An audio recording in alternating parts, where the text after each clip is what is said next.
iš pirmo žvilgsnio brutalus atrodo procesas kūrybos užbaigimo, kai aš paveikslą atlupu nuo pagrindo, ant kurio aš jį kūriau.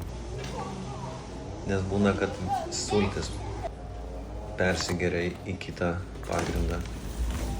Kartais aš jas panaudoju kitam darbui, bet šiuo atveju taip nebus. Paveikslas tvirtovė. Tvirtovė taip lengvai nepasidavė, labai simboliška, nes man teko gerai pakovot, kol aš įveikiau ją nulupdamas nuo pagrindo. Tiesiog turėjau gerai padirbėti.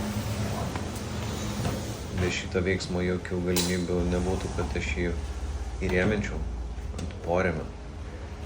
Savo paveikslą aš neįrėminu, aš jos aptraukiu ant porėmio. Aš jiems suteikiu laisvę. Tai žodis įrėminčiau yra nelabai teisingas. Kitaip sakant, aš juos paruošiu tolimesniam eksponavimui.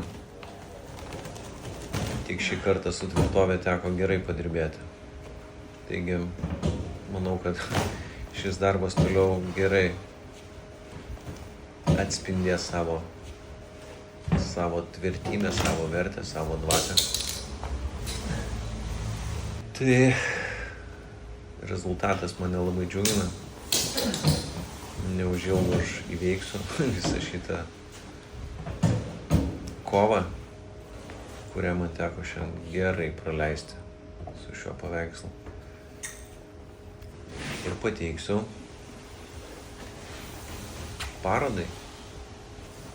Pradžioj internetiniai, o vėliau jau tikrai parodai.